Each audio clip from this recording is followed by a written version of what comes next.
No entran. Eh, está abierta la clase, todos pueden entrar.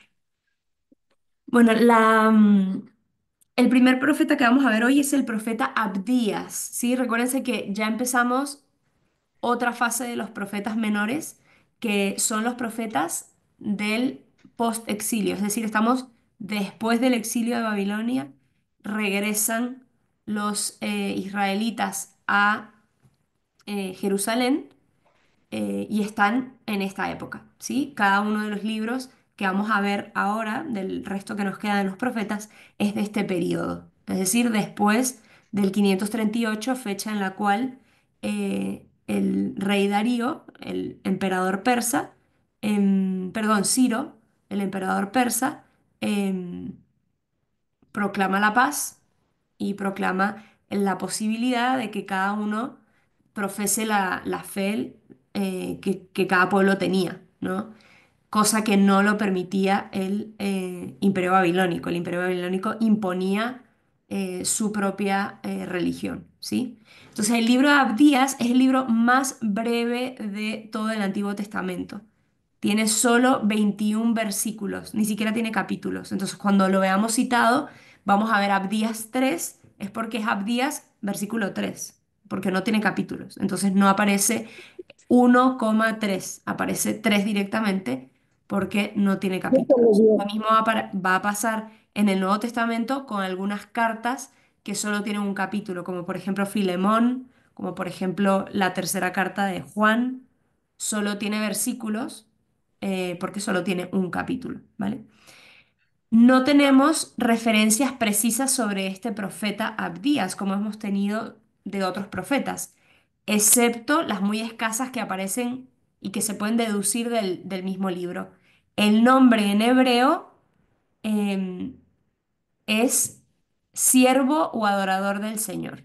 Siervo o adorador del Señor. ¿Cuál es el contexto histórico de este libro? Es muy interesante porque el libro presenta un tema único, muy raro porque generalmente los profetas hablan un poco de todos los temas o tocan varios temas, pero este habla de un solo tema, que es una fuerte invectiva sobre o contra el pueblo de Edom, ¿sí? Em, entonces, ¿Quién se acuerda quién era el pueblo de Edom o de dónde procede el pueblo de Edom? ¿Alguien se Un acuerda? hijo de Jacob, Se cachó. de, de, de la, del hermano de Isaac, ¿no? ¿Del hermano de quién? De Isaac. Casi. No, de los eh, hijos de Isaac, De los hijos de ¿no? Isaac, ¿qué Ah, yo perdón, son? lo sí, tenía. cierto, sí, cierto. ¿Quiénes son los hijos de Ujú. Isaac? Ay, no me acuerdo ahorita. Lo iba a Ese apuntar, es pero Samuel. Israel, No. Jacob bueno, Ja- Jacob y y es Esaú. Esaú. Esaú, Muy ¿no? bien. El pueblo de Edom procede, se cree que procede de Esaú, ¿sí? El pueblo de Edom también se le llamaba Idumea. Recuérdense que en el Antiguo Testamento muchos nombres propios tienen como diferentes formas de decirse. El monte Horeb es el monte Sinaí. Entonces, no se confundan de luego, ¿cómo? Pero no era el monte Horeb, no era es lo mismo, solo que tienen dos nombres distintos, ¿sí? Entonces, igual, Edom es otro nombre para Esaú, ¿sí? Y el pueblo se llamaba Edom porque provenía de Esaú, o también se llamaba Idumea. Y este territorio, el territorio de Edom es el sureste de Israel, ¿sí? El sureste de Israel. Su población, como ya les dije antes, remonta sus orígenes hasta Esaú. Si se acuerdan, Esaú es el hermano gemelo de Jacob. Y la Biblia registra en diferentes tradiciones populares que hay una lucha bastante importante entre Esaú y Jacob. Si se acuerdan, incluso antes de nacer, decían que se peleaban en el vientre de su madre, ¿sí? En estas tradiciones se advierte la astucia de Jacob contrapuesta con la rudeza de Esaú. Esaú era el cazador, el que salía de casa, el que le traía al papá los animales cazados, y en cambio Jacob se quedaba en casa, pero era muy astuto. Pues de hecho, si se acuerdan, Era le cocinero. roba la primogenitura, o se la vende, o se la compra, mejor dicho, con un plato de lentejas a Esaú. Y Esaú lo agarra en un momento de debilidad, donde Esaú venía de cazar, venía con hambre, y le dice, bueno, y Jacob estaba cocinando unas deliciosas lentejas, y Esaú le dice, dame un poco, dice, yo te la voy a dar, pero si tú me das los derechos de tu primogenitura. Y Esaú se deja llevar por la pasión y le dice sí. Entonces también se nos muestra el desinterés de Esaú por el derecho de la primogenitura y también luego el propósito de tomar venganza contra su hermano cuando le roba la bendición, porque primero le quita la primogenitura, o se la vende, mejor dicho, con el plato de lentejas, y luego, es decir, lo divino por lo profano, por eso se utiliza esa expresión cuando, cuando uno como que deja algo mejor por algo peor, se utiliza esa expresión de te vendiste por un plato de lentejas, ¿no? O sea, viene de ahí. Y, y luego, recuérdense que él se disfraza de Saúl, ¿no? La mamá le ayuda a disfrazarse con piel de animal, porque Esaú era muy peludo, y luego le hace un hervido, y Isaac, como estaba ciego, cree que es Esaú, y le da la bendición. Y como le da la bendición, ya no se la puede dar a Esaú, se la da a Jacob. Y Esaú ahí sí se enoja, porque esto sí como que se la robaron por detrás, y quiere, quiere matar a su hermano. Entonces escapa. Pero si se acuerdan cómo acaba esta historia, acaban reconciliados. Jacob vuelve a la tierra, Jacob le lleva muchísimos dones después de muchos años y de también muchas tramoyas que tiene que sufrir Jacob, ¿no? ¿Se acuerdan que se casa con la hermana de la mujer que él quería? ¿Sí? Eh, engañado. Igual que él la engañó, pues a él lo engañaron también, ¿no? Pero al final lo importante es que llega la reconciliación. Pero aún a pesar de esta reconciliación que aparece en Génesis 33, sigue habiendo, por toda la tradición de Israel, una fuerte rencilla contra el pueblo de Edom. ¿Sí? Esto va a persistir en el tiempo. Entonces, los nombres y los apelativos de los dos hermanos se explican por sus características físicas. Esaú significa bello, ¿sí? Bello, por la cantidad de pelo con la que nace, ¿sí? Y de ahí procede su nombre, ¿no? Que hace también pensar en las montañas de Seir, donde habitaba la nación. Esaú también es llamado Edom. ¿Por qué? Porque Porque era alude rojo. al color de la piel rojiza y se encuentra en relación con el potaje rojizo de las lentejas que Saúl devoró con avidez a cambio de la primogenitura. ¿Sí? Recuérdense que el nombre tiene un significado y generalmente la gente que recibe un nombre es por algo de su vida, ¿no? O algo de su físico, ¿no? No es simplemente un nombre como nosotros hoy en día lo ponemos. No hay el nombre que le gusta a los papás y lo ponen, sino que tiene un significado. Em, el nombre de Jacob, en cambio, significa el que agarra al talón. ¿Por qué? Porque se dice que Jacob sale después de Esaú, pero agarrándole el talón, ¿no? Del vientre. Cuando sale del vientre, le está agarrando el talón a Esaú, su hermano gemelo. Y también se refiere al hecho de haber sustituido, es decir, ponerse en el lugar de alguien, ponerse en el lugar de su hermano, en este caso despojándole de la bendición paterna y de los derechos de primogenitura. Ahora, más allá de estas circunstancias particulares y como les dije, la pelea y luego la reconciliación, la lectura de este libro deja la clara impresión de que entre estas dos poblaciones todavía existía rivalidad, una rivalidad que continuó después. Las referencias polémicas contra Edom, que ya nos deben haber sonado en otros escritos proféticos, en Isaías, en Amós, en Jeremías, en Ezequiel, todos estos libros que ya vimos, y veíamos que muchas veces aparecían oráculos contra Edom, nos muestran nuevamente que había como un odio recíproco entre Israel y Edom, ¿sí? Em, mezclado con una sensación de superioridad a veces de un pueblo hacia el otro o de inferioridad, ¿no? Había como una pelea de comparación constante. Leila, ¿tú ibas a preguntar algo? No. Sí, el tema único del libro dijiste que era algo Era, contra... son como oráculos contra Edom, contra el pueblo de Edom, sí. Gracias. Todo eso, ese es el tema central, mejor dicho. Entonces, esta tensión entre estos dos pueblos hermanos se manifestó históricamente no solo en palabras de desprecio, sino también en beligerancia, es decir, en guerra directamente, en guerra mutua, que se hacían un pueblo al otro, Israel a Edom y Edom a Israel. Y una circunstancia especialmente significativa, que es el contexto histórico inmediato al libro del profeta Abdías, es con ocasión de la destrucción de Jerusalén por obra de los babilonios en el 587, es decir, cuando destruyen el templo y cuando ocurre la segunda deportación, que sale el resto, la gran mayoría del pueblo israelita de Jerusalén deportado al exilio.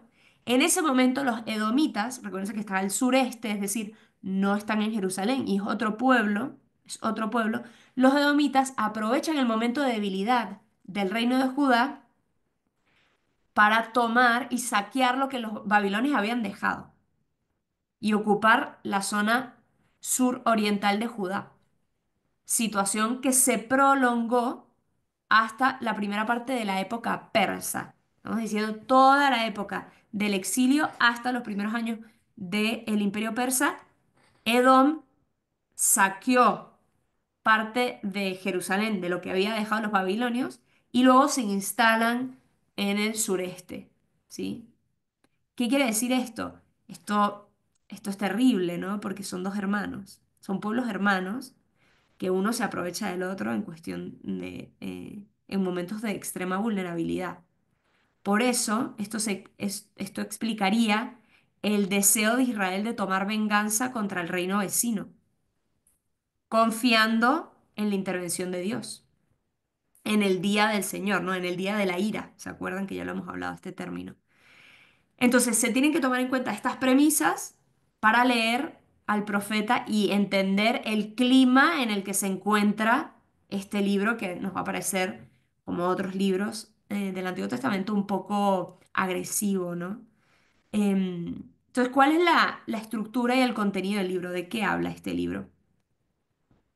¿Qué pasa? Como ya les dije, no conocemos mucho de este profeta, no tenemos un conocimiento claro de quién es, de la época en la que vivió, pero dado el tema del libro, ¿no? Dado más o menos de qué se trata, podemos interpretar o entender de qué época se está hablando y es de la, como ya les dije, el post-exilio, em, después de que esto con el pueblo de Edom ya ocurrió. Es decir, el pueblo de Edom ya se aprovechó de Jerusalén y todo esto. Entonces, primero hacen una introducción en donde se explicita que el profeta está teniendo una visión. El profeta recibe una visión que está dirigida a Edom, ¿sí? Es como en otros profetas, es lo que sería el oráculo a las naciones. No es el oráculo para Israel, eso es el oráculo para una nación extranjera, que es Edom. Y sigue, después de esta introducción, sigue una sentencia divina de condena contra Edom. Y le dice que va a recibir un castigo. ¿Y por qué va a recibir un castigo? Debido a la crueldad de Edom, de este pueblo, en el crimen más vergonzoso, que es la violencia contra Jacob, tu hermano. En este caso, recuérdense, está hablando como si fuese de individuos, pero aquí está clarísimamente manifestada la personalidad corporativa. Están hablando de Jacob, pero están hablando del pueblo de Israel. Y están hablando de Edom como si fuese un hombre, pero están hablando de todo el pueblo de Edom, ¿sí? Aunque hablen en singular, ¿no? Se están refiriendo al pueblo. Y aquí vemos claramente reflejada lo que hemos hablado en las clases de Eucaristía sobre esta concepción antiquísima que viene del pueblo judío de la personalidad corporativa. Es decir, de entender a un pueblo como un cuerpo, como un solo hombre. ¿Sí? Em, y esto es muy importante para nosotros luego entenderlo, cómo nosotros entendemos la iglesia y cómo entendemos ahorita, bendito sea Dios, el lema de nuestro pastor supremo, ¿no? Eh, en Cristo somos uno. En Cristo que es uno, somos uno. Pues detrás de todo esto está la personalidad corporativa, ¿no? Está la Eucaristía, está tantas cosas, pero eh, pone sus raíces en esta concepción del pueblo judío. A continuación, entonces, bueno, como les dije, lo vergonzoso es esta pelea entre hermanos, ¿sí? Entre pueblos hermanos, que es lo mismo que ocurre hoy. Por eso los, los papas últimos que hemos tenido siempre hablan de la guerra como lo peor que puede existir porque es una guerra entre hermanos, aunque sean países lejanos, somos hermanos por la misma humanidad, mm, porque somos miembros de la misma raza, ¿no? O sea, humana, somos... Entonces, esto es como el escándalo mayor, ¿no? En el momento de destrucción de Jerusalén, como ya les dije, Edom, en vez de ayudar a su hermano, participó en el saqueo de la ciudad, disfrutando de la desventura y mirando con agrado su desgracia. Es como si a un hermano mío lo buscan en su casa y se lo llevan preso y yo aprovecho y voy a su casa y en vez de ir a verlo en la cárcel y tal, voy a su casa y aprovecho y tomo la carne que hay, y tomo la ropa y tomo todo lo que hay y me lo llevo. Es así, es trágico, ¿no? El libro concluye entonces con el anuncio de la victoria que en el día del Señor será concedida a Israel, cuando el Señor juzgará a todas las naciones. Israel será salvado y se restablecerá el reino universal de Dios. Entonces el libro habla principalmente del castigo de Edom por esta falta tan grande de fraternidad y cómo Israel iba a ser, digamos, rescatado de esta situación y finalmente se iba a restablecer el reino universal de Dios. Ahora, ¿cómo entendemos esto? ¿Cuál es el mensaje teológico de fondo de este libro? Para entender, primero, el mensaje religioso de Abdías es necesario entender los problemas y los parámetros de juicio propios del tiempo de Abdías. Hay que entender algo que se llamaba la sabiduría tradicional en Israel. La sabiduría tradicional, y esto ya lo hemos escuchado en otras ocasiones, es este tema de la teoría de la retribución. Es decir, si tú hiciste mal en vida, tú vas a ser castigado en vida. Si tú hiciste bien en vida, vas a ser retribuido bien en esta vida. Esta sabiduría tradicional cae en crisis y surge la crítica a la sabiduría tradicional porque dice, mira, la realidad es que los justos les va mal y a los malos les va bien. Entonces, ¿dónde está la justicia esta de que me están hablando? Esta sabiduría tradicional es puro cuento, porque vemos en la realidad que el que es bueno, que el que es santo, que el que... Pues no siempre le va bien. Y el que es malo, el que es injusto, y el que es corrupto, no siempre le va mal. Entonces, ¿cómo es esto, no? Cuando cae en crisis la sabiduría tradicional, finalmente viene como una síntesis de una nueva sabiduría, que es precisamente entender que esta retribución no será en esta vida necesariamente, sino en la vida eterna. Y de hecho dice el Papa, creo que Juan Pablo II, no, no, Benedicto XVI, en su carta encíclica Spe Salvi, dice que la justicia, o sea, el tema de la justicia es uno de los temas principales por los cuales los hombres creemos en la vida eterna. La necesidad de la vida eterna, la necesidad de una vida en donde se haga justicia, o sea, en donde la cosa, eh, ¿no? Que no pase desapercibido que tú hiciste mal en este mundo. Bueno, esto es precisamente un poco lo que tenemos detrás aquí, ¿sí? Aquí tenemos un poco la visión de la sabiduría tradicional. Se espera que llegue el día del Señor para que Edom sea castigado en vida, ahora. Pero pues era la visión que tenían hasta ese momento.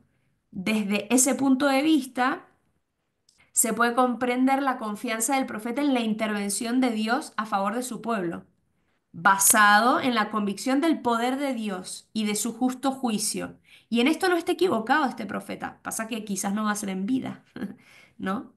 Quizás va a ser en la vida eterna, cuando este justo juicio se realice. Pero Dios siempre está dispuesto a intervenir en defensa de quien sufre la opresión. Ahora, ese juicio se realizará en el tiempo escatológico, en el día del Señor. Nosotros, como ya les dije la semana pasada, tenemos eh, la escatología de doble fase. Es decir, hay una escatología donde nosotros nos morimos, hay un juicio particular y luego hay un juicio definitivo.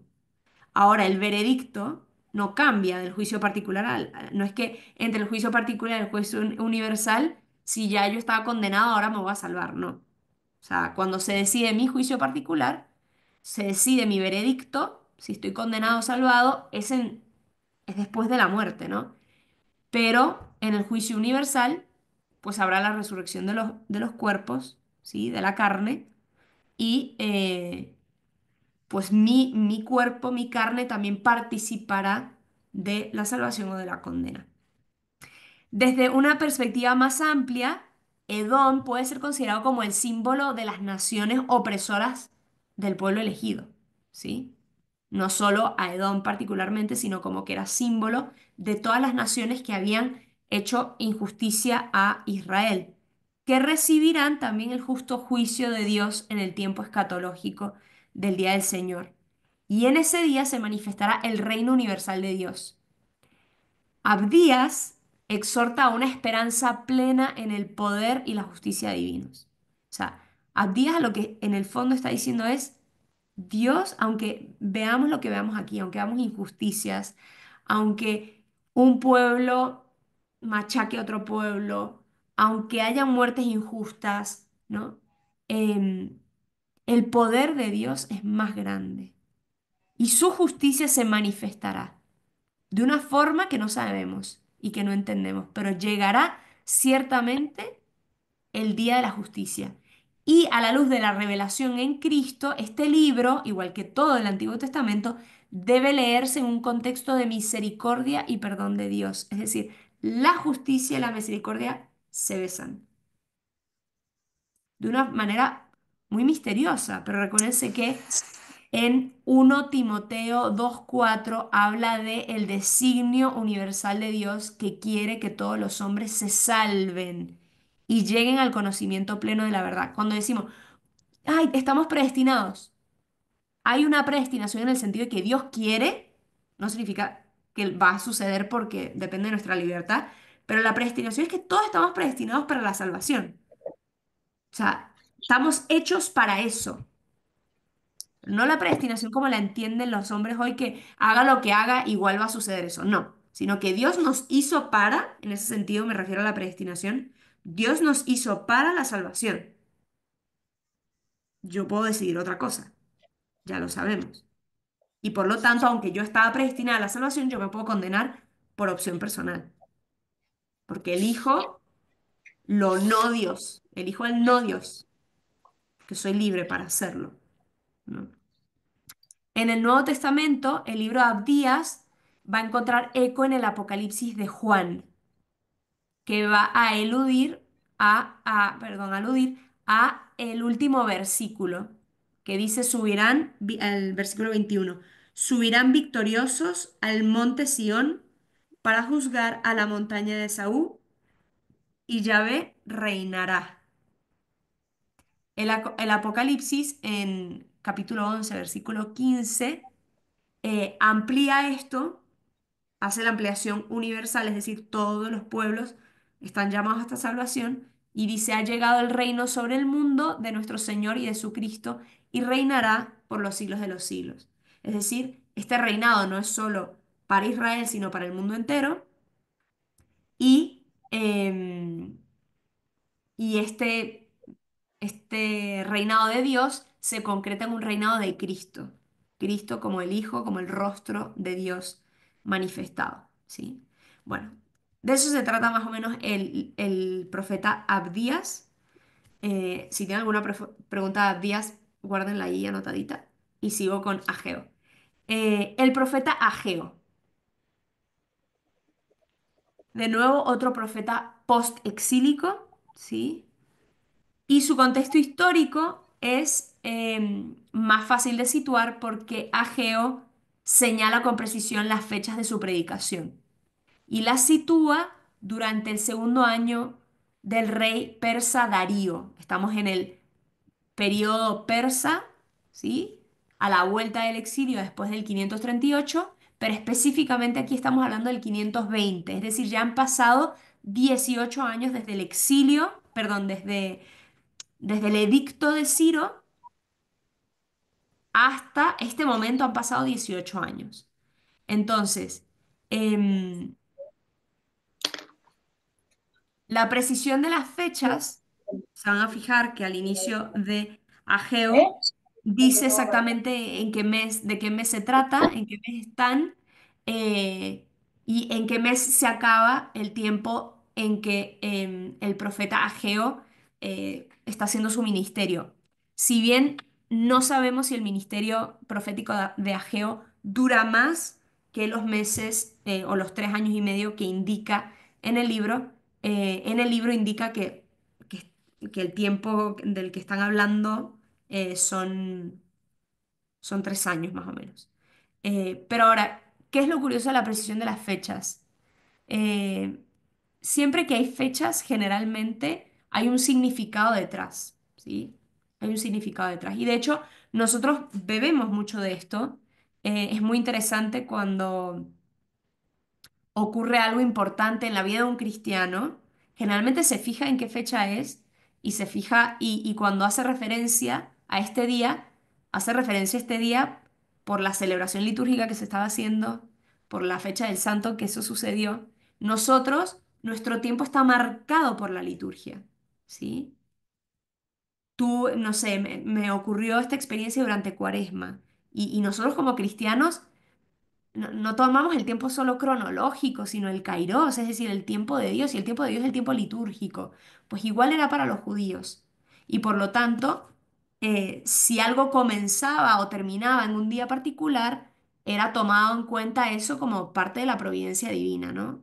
O incluso, como muchos papas hacen, por ejemplo, la misa de su elección, la misa de su inicio de pontificado, deciden una fecha en particular. O probablemente ustedes mismos quizás se decidieron casar en una fecha particular o decidieron, o yo quise hacer mis votos definitivos en la fecha de San Juan Evangelista, ¿no? Como si tienen gente que ha hecho votos o que no sé, se ha ordenado sacerdote, se dan cuenta que la fecha es algo muy importante. Eligen una fecha que tiene consonancia con un momento litúrgico importante.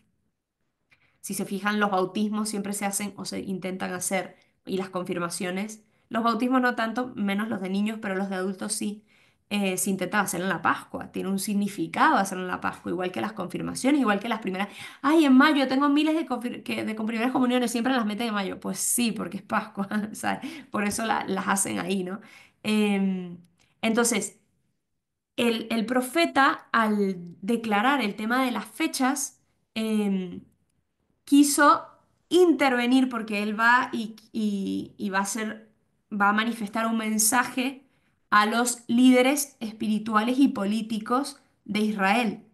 Y lo hace en días festivos, cuando la multitud se reunía en gran número para la ocasión litúrgica, para la ocasión festiva. Siempre los festivos en Israel tienen que ver con lo religioso, ¿eh? No existen festivos de otro tipo. Los festivos son siempre de carácter religioso.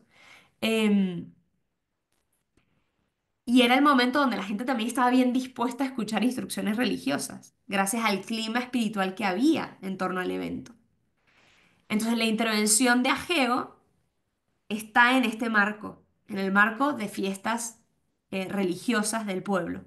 Y se dirige principalmente, como les dije antes, a los dos representantes del pueblo, a Zorobabel y a Josué, que eran los responsables políticos y religiosos de la nación. Pero el discurso también se dirige a todo el pueblo. El motivo por el cual Ageo se dirige al pueblo, sin duda, es movido por Dios. ¿Por qué? Porque el pueblo ha retrasado la reconstrucción del templo. Llevan 20 años desde que se acabó el exilio babilónico y volvieron a Jerusalén, desde que el rey persa Ciro había permitido a los hebreos a regresar a su patria y reedificar el templo, y todavía no habían reconstruido el templo. Por la tercera parte del libro de Isaías, si se acuerdan, Isaías que tiene tres partes, sabemos que habían dificultades económicas y sociales en estos años, pues el campo estaba abandonado, las ciudades estaban destruidas y los problemas sociales se presentaban complejos, pero sobre todo el tema de la apatía de la población que había permanecido en Judea. Recuérdense que los que permanecieron en Judea se consideraban que ellos eran los salvados, y los que salieron al exilio tenían una ansia, un anhelo de volver a la tierra prometida. Y cuando vuelven, estos se habían vuelto radicales porque cuando uno se va de su tierra valora muchas más cosas, y estos se habían vuelto apáticos. Y cuando vuelven hay un choque frontal de percepción de la realidad. Esto también lo podemos ver, si se acuerdan, cuando vimos los libros de Esdras y Nehemías. Em, Es un periodo de grandes dificultades y el renacimiento de Israel resulta muy fatigoso, ¿sí? Primero los que están fuera también tienen que construir sus propias casas, los que están dentro están indiferentes, bueno, hay un poco de todo, ¿sí? Un poco de todo. Las relaciones entre los hebreos no deportados y los que regresaban del exilio eran tensas, muy tensas. ¿Por qué? Porque los que regresaban del exilio querían sus propiedades, sus casas, sus terrenos, y los que se habían quedado, pues se habían tomado todo eso. Ya, pues eran ellos los que estaban ahí. Eh, y se había perdido un poco la unidad nacional. Y aparte estaban los problemas con la población samaritana, que era una población considerada impura por la mezcla que había tenido con las naciones extranjeras.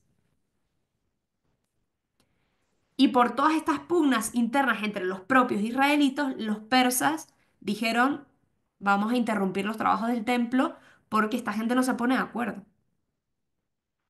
Entonces, ¿cuál es la estructura del libro? Este es el contexto histórico en el que se encuentra Ageo. El contenido del libro afrontan de nuevo un tema unitario, solo es un tema, que es, por supuesto, la reconstrucción del templo, visto desde diferentes puntos de vista, ¿no? Em, el tema es muy simple, perdón, el esquema es muy simple porque se corresponde a las diferentes intervenciones de Ageo. Tenemos una introducción en el capítulo 1, versículo 1.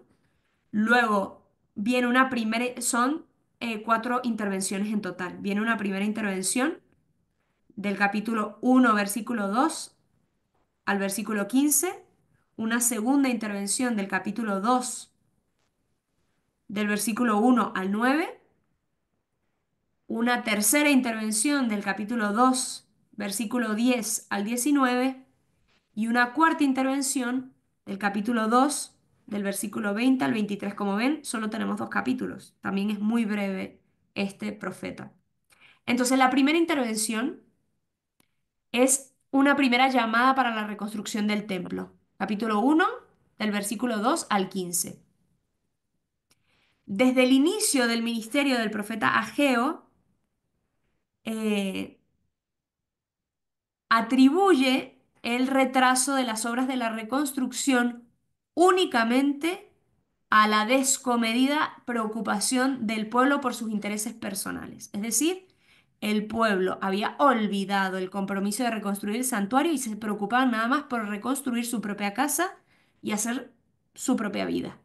Y el profeta acusa a los contemporáneos de haber programado la reedificación de la ciudad entera, poniendo en primer lugar la preocupación por la propia casa y por sus pertenencias, es decir, una mirada más individualista, motivo por el que ha sobrevenido el castigo divino, es decir, una vida llena de estrecheces porque ha faltado la cosecha.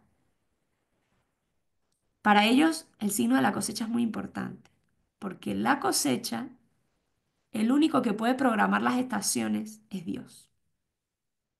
Si no llueve, no hay cosecha. Tú puedes sembrar, pero sin Dios no hay cosecha. Luis, Sí, cuando hablas de que llama a los que se habían quedado muy apáticos, se refería a los que estaban ya, que nunca se han venido, no, pero no a los nuevos.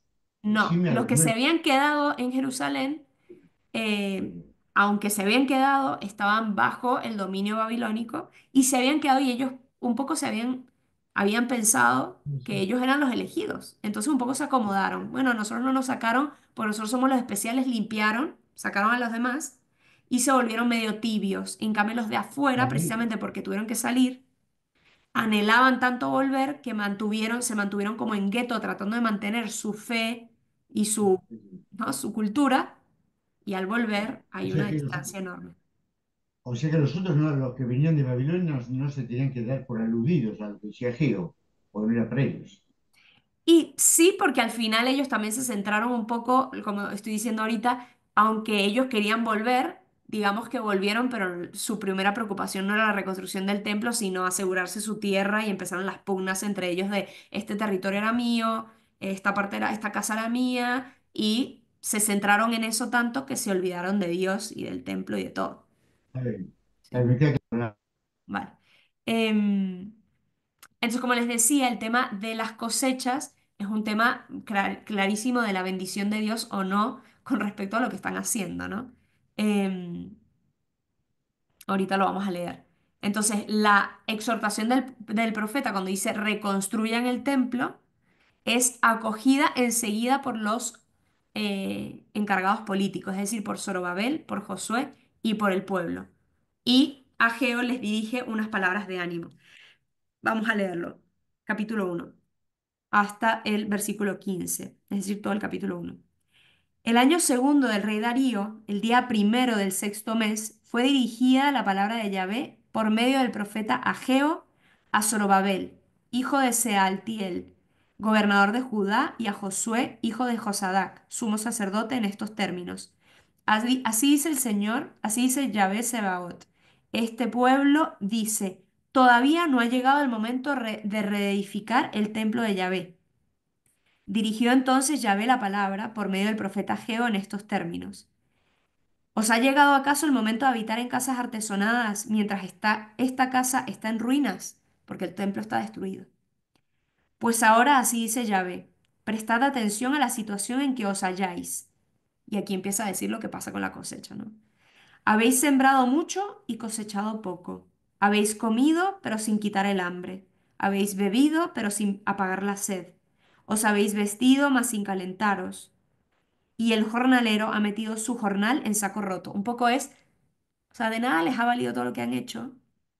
No se van a saciar, porque están buscando saciarse y la seguridad en aquello que no les puede dar seguridad y en aquello que no los puede saciar.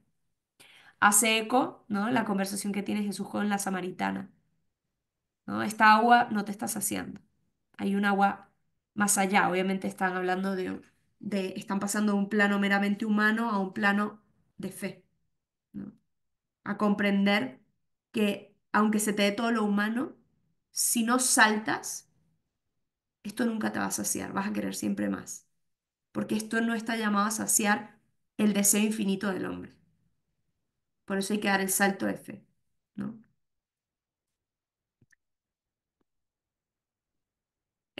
Así dice Yahvé, prestad atención a la situación en que os halláis, nuevamente, ¿no? Les vuelve. Segunda, prestad atención, o sea, los vuelve a la reflexión. Reflexiona, vuelve dentro de ti, considera lo que estás viviendo. Y esto es una llamada muy importante, esto es parte de nuestra vida, parte esencial de nuestra vida espiritual. San Ignacio de Loyola lo llama el examen, hacer examen de la propia vida, ¿no? O sea, y el examen no es evaluarme, estoy bien o está mal. Es hacer conciencia de lo que me está pasando, qué estoy viviendo, cómo lo estoy viviendo, ¿no? Sí, sí, yo voy a misa todos los domingos, sí, pero ¿estoy yendo a misa en espíritu y en verdad? ¿O estoy yendo en verdad porque estoy yendo, pero mi espíritu quién sabe dónde está? Lo estoy haciendo por puro cumplimiento. ¿no? O sea, prestad atención a la situación en la que os halláis, prestad atención, o sea, fijaos, detenerte, reflexionar, preguntarte, ¿dónde estoy? ¿Qué estoy viviendo? ¿Por qué lo estoy viviendo así? Subid a la montaña, traed madera y reedificad el templo. Yo la aceptaré gustoso y me sentiré honrado, dice Yahvé. Esperabais mucho y bien poco es lo que hay. Y lo metisteis en casa, y lo que metisteis en casa yo lo aventé. ¿Por qué? Oráculo de Yahvé. Porque mi casa está en ruina, mientras vosotros os cobijáis cada uno en su casa.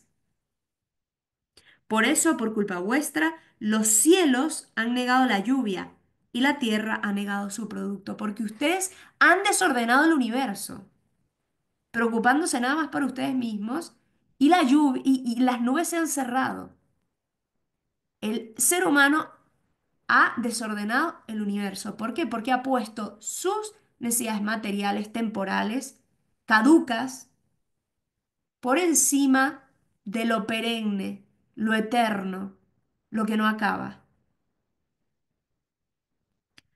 Por eso, perdón, yo he convocado la sequía sobre la tierra y sobre los montes, sobre el trigo, el mosto y el aceite, sobre todo lo que produce el suelo, sobre los hombres y el ganado y sobre todos vuestros trabajos. Fíjense que lo que tiene es el agua, el signo del agua siempre presente, el agua que da vida, que reconstruye, que nos permite existir. Y esto obviamente una alusión al bautismo tremenda, ¿no? O sea, bueno, aquí podemos sacar mucho, ¿no? Bueno, la segunda intervención. Capítulo 2 versículo del 1 al 9. Menos de un mes después que esto, o sea, esto pasa y al mes, el profeta vuelve a hacer una intervención. Y por el tono de sus palabras se puede deducir que habían surgido críticas por parte de los ancianos del pueblo. ¿Por qué? Porque la reedificación del templo estaba siendo muy modesta. Y decían, pero el templo de antes era majestuoso, era enorme, era bellísimo. Y ahora es un par de maderas ahí que esto no es lo que había antes, ¿no? Lo típico, en tiempos anteriores todo era mejor. Porque estos ancianos, antes de partir para el exilio, habían visto el templo en su primitivo esplendor, muy distante de lo que se estaba construyendo ahora, que consideraban que era como nada. O sea, mejor no hacer nada, ¿no? Y se trataba de una dificultad predominantemente psicológica, pero causaba retraso a los trabajos. Esto era una idea difundida. Zacarías, cuando veamos Zacarías, el profeta, también la recuerda. Ageo asegura de nuevo, en esta ocasión, la protección de Dios. Y le dice que lo importante no es la grandeza del templo, sino es la presencia en él del Señor de los ejércitos. No son las murallas, las riquezas. Sin embargo, en su mensaje también habla de la importancia de los aspectos materiales que tienen que transparentar la presencia de Dios. Pero en el fondo, Ageo promete para el segundo templo una gloria mayor que la del primer templo, el de Salomón. Dice, el que viene va a ser mayor, pero confía, aunque ahorita parece que no, confía y por lo menos empieza a poner el primer ladrillo, ¿no? Empieza a ponerlo. Vamos a leer. En el segundo año del rey Darío, el día 21 del séptimo mes, dirigió Yahvé la palabra por medio del profeta Ageo en estos términos. Habla ahora a Zorobabel, hijo de Sealtiel, gobernador de Judá, a Josué, hijo de Josadac, sumo sacerdote, y al resto del pueblo, y diles, ¿quién queda entre vosotros que haya visto este templo en su primer esplendor? ¿Y qué es lo que veis ahora? ¿Verdad que os parece que no existe? Esto que les decía que no es nada. Pero ahora ten ánimo, Zorobabel, oráculo de Yahvé, ánimo, Josué, hijo de Josadac, sumo sacerdote, ánimo, pueblo todo de la tierra, oráculo de Yahvé, a la obra, que estoy con vosotros, ¿no? Aunque veas que es poco, a la obra, empieza, ¿no? Empieza. Aunque veas que es poca tu fe, empieza a confiar, ¿no? Dice el Papa Francisco en en su encíclica Lumen, en su exhortación o encíclica, no me acuerdo, Lumen Fidei, que la fe es como un faro que te ilumina el siguiente paso, no te ilumina hasta el final, pero bueno, el siguiente paso. Entonces no esperes a que esté todo iluminado para dar el paso, no esperes a tener todos los materiales para empezar a construir. Arrójate con confianza en el plan del Señor. Sí, si tienes certeza que viene de Dios, claro. Según el pacto que hice con vosotros, perdón, a la obra, según el pacto que hice con vosotros, ¿no? Que dijo Dios que iba a estar con ellos, cuando salisteis de Egipto, y mi espíritu sigue en medio de vosotros. No temáis, pues así dice Yahvé Sebaot, dentro de muy poco sacudiré los cielos y la tierra, el mar y el suelo firme, sacudiré todas las naciones, llegarán entonces los tesoros de todas las naciones, y yo llenaré de gloria este templo. Mía es la plata y mío el oro. Grande será la gloria de este templo, la del segundo mayor que la del primero, y proporcionaré paz a este lugar. Y la tercera intervención, que es el capítulo 2 del versículo 10 al 19, entre las dificultades que habían retrasado la continuación de los trabajos y atraído la ira de Dios, Ageo señala la indignidad de los constructores. Parece que hay unos hombres que están ayudando a construir, pero es que están impuros. La impureza se propaga por contacto y llega a contaminar incluso a las cosas santas.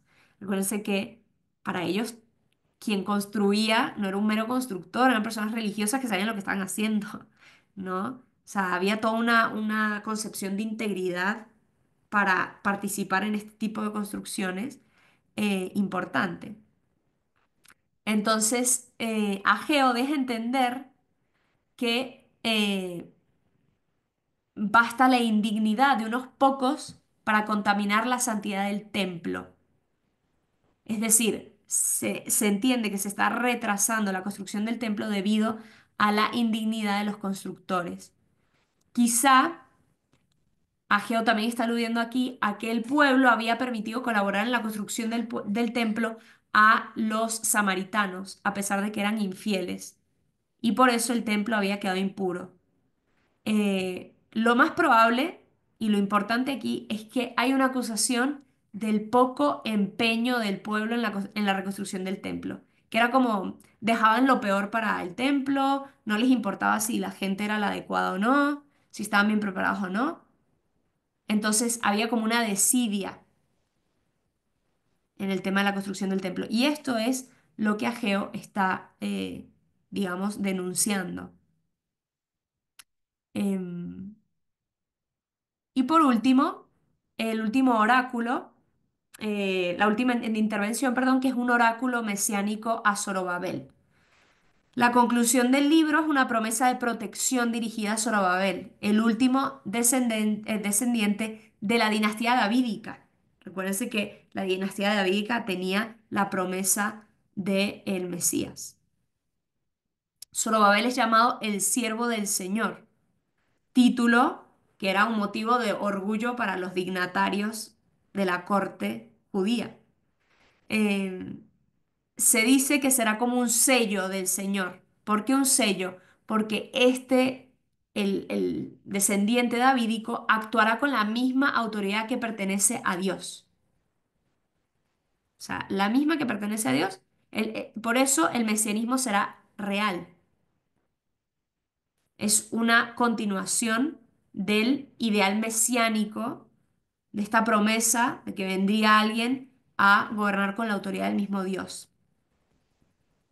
Esta obra de Zorobabel, que es el que está detrás de la reconstrucción del segundo templo, es recordada también en el libro de Zacarías y le otorga gran importancia a Zorobabel, ¿sí? A este hombre que era el líder político y religioso en la época de la reconstrucción del templo. ¿Cuál es el mensaje teológico de Ageo?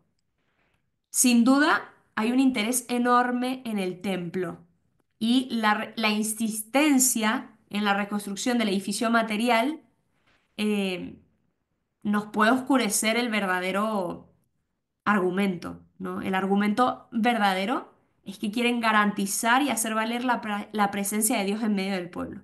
Lo importante era esto. Em, Recuérdense que esto podría ser como contrastante con otros profetas, por ejemplo, Jeremías, que había proclamado la inutilidad del templo, a causa de que la gente de su época la consideraba como una especie de amuleto contra el mal. Ir al templo me salvaba a mí, era como medio supersticioso, ¿no? Es como la gente que hoy en día a veces va a misa para no condenarse, como si fuese un amuleto. Y vivimos más la fe como pagana, paganamente, porque nuestra fe no es esta creencia mágica, em, sino nosotros tenemos detrás una creencia relacional, una relación con Dios. Em, pero efectivamente es curioso porque también Ezequiel em, ve, no hace tanto hincapié en el templo material, sino que se entiende a Dios mismo como un templo o como un santuario para los exiliados. Los que están fuera de Jerusalén, ¿cuál sería su templo? Dios mismo. Ahora, Ageo se encuentra mucho más cercano a esta perspectiva de Ezequiel que a la de Jeremías. Cuando éste contempla el templo reconstruido, recuérdense Ezequiel cuando ve el templo, en el centro mismo de la vida de la nación, irradiando luz y abundancia de bienes, es por la presencia de Dios, no por el templo físico material. Em, es importante entender que cada profeta es hijo de su tiempo y está hablando según lo que necesita el pueblo en el momento histórico que está viviendo. Esto no cambia la inmutabilidad del mensaje, pero sí cambia ciertas praxis o ciertos énfasis que se dan.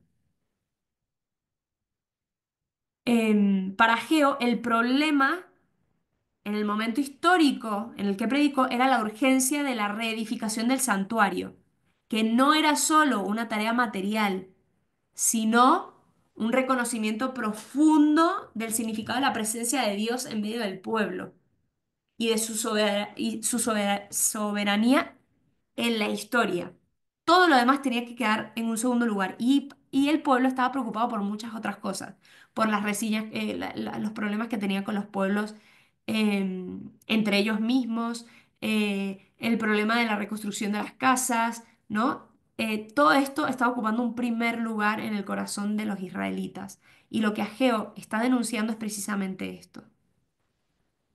Entonces, el profeta señala que el templo, que está identificado con los intereses de Dios, con la voluntad de Dios, debía ocupar el centro de las preocupaciones del pueblo. Es decir, Dios tenía que estar en el centro del corazón del pueblo. Pero ¿qué pasa? Que el pueblo se había volcado hacia cosas secundarias, que habían pasado a ocupar el primer lugar. Y esta desorden se manifestaba clarísimamente en los desórdenes de la propia naturaleza, la falta de agua, la escasez de las cosechas.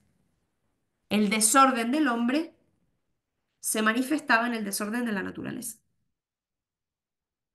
Esto es muy interesante. Hoy, con nuestros problemas ecológicos, nos pueden decir clarísimamente, ¿no? Si lo leemos a la luz de esto, entendemos.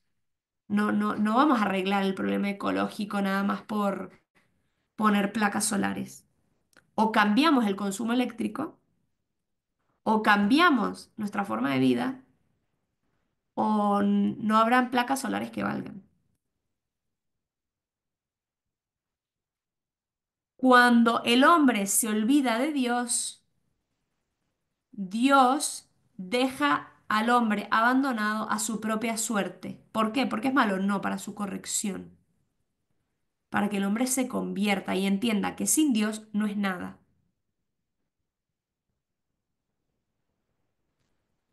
Dios siempre está dispuesto a restablecer el orden con abundancia de bendiciones divinas e incluso prosperidad material. Apenas el hombre reconoce como su primer deber vivir en conformidad a la voluntad de Dios.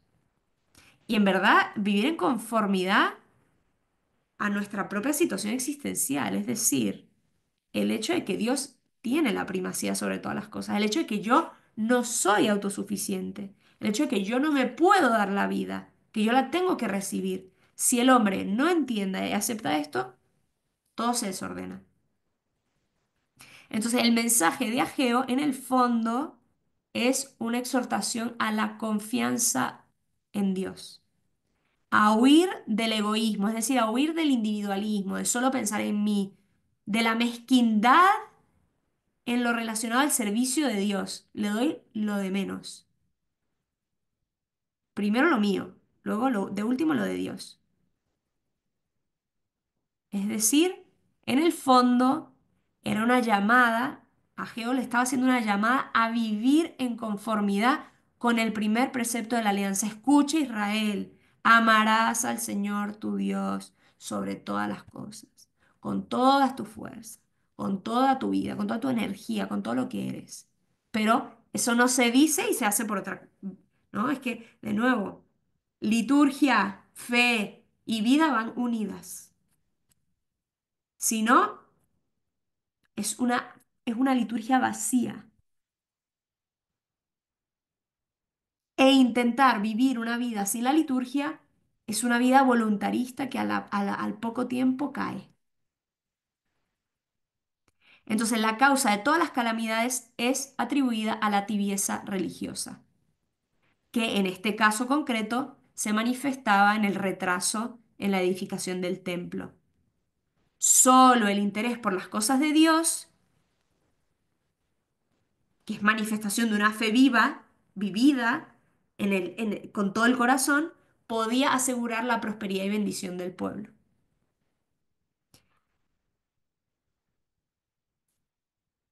Se acabó, justo a tiempo. Eh, terminamos el profeta Ageo, muy bien, terminamos 2 profetas hoy, gran logro. Y cuando retomemos, retomaremos con el profeta Zacarías, ¿sí? Que es un poco más largo, em, muy interesante también. Un par de sus profecías aparecen el Domingo de Ramos, ahí se las adelanto. Em, pero bueno, abrimos a preguntas, dudas, comentarios. Pero esa